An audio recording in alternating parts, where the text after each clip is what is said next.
Hi, and welcome to my YouTube channel. My name is Trina, and today I want to talk about the virtual assistant industry.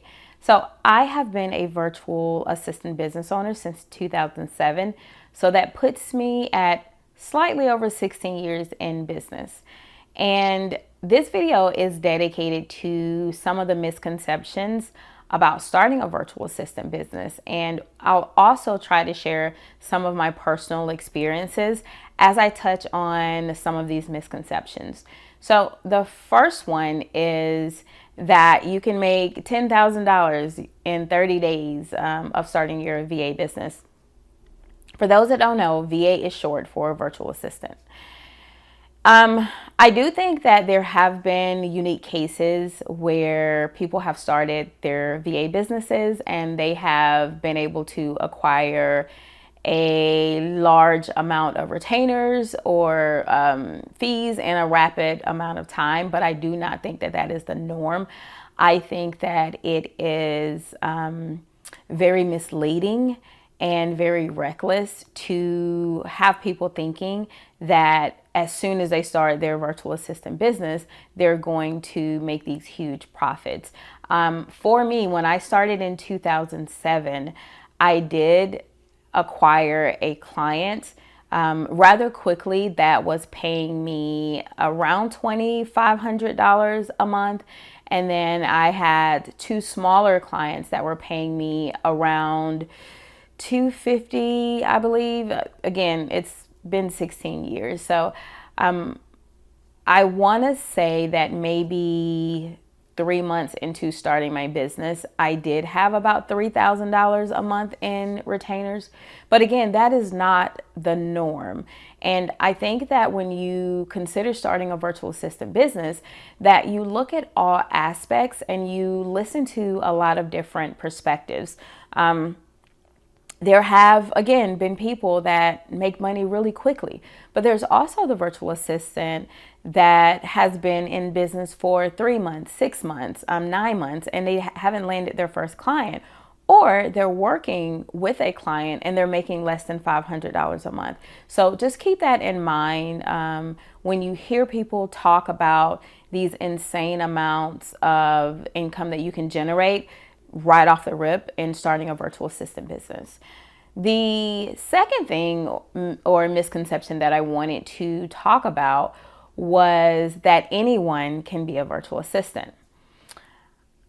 While I do think that it's a more diverse group, and I think that it allows a much larger amount of people to become virtual assistants than almost any industry, because you have all types of virtual assistants. Like you have social media, you have video editing, you have administrative virtual assistants, you have marketing virtual assistants.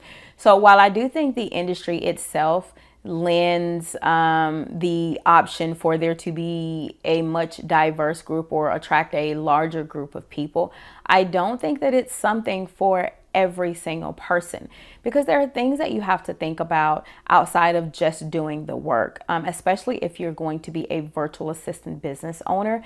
You have to really and truly ask yourself, are you cut out to be a business owner? Can you self-govern? Which means, are you capable of doing the work when no one is watching you? Can you do that work on a high level? Do you have the necessary drive to actually go out and attract clients? Do you have a personality that lends itself to easy client attraction? Are you willing to work when you're not getting paid? Because contrary to what a lot of people think starting a virtual assistant business is, you still have to go out and be able to attract clients. So is that something that you want to take on? Now, there are other ways that you can be a virtual assistant and not have to deal with the client attraction aspect, and I'll talk about that in a later video. But again, I do not think that everyone can be a virtual assistant. It's not for everyone, and I stand by that. If you disagree with anything that I'm saying, definitely leave your comments in the comment box below, because I do encourage open, respectful dialogue. So feel free to chime in and let me know your thoughts about this topic. One of the other misconceptions that I see going around quite often about being a virtual assistant is that you can work little hours and make a high profit.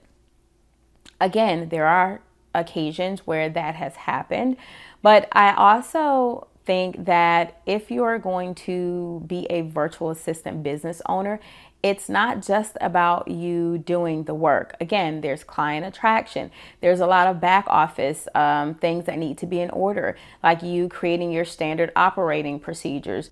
Who's doing your accounting or bookkeeping for the business? Who's following up with clients? Who's following up with prospects? Who's sending out invoices?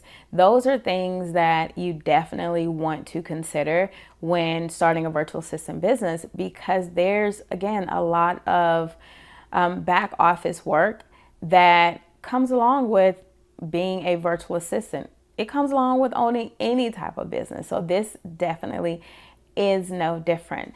I think I'm going to stop it here, but there will be future videos where I talk about misconceptions about being a virtual assistant. I will share some of my experiences in future videos. I'll share some helpful tips about starting a virtual assistant business. So if this topic interests you, definitely give this video a thumbs up. I want you to please subscribe to the channel, and also think about hitting that notification bell so that you are notified when I upload future content. Thank you for tuning in, and I will see you in the next video.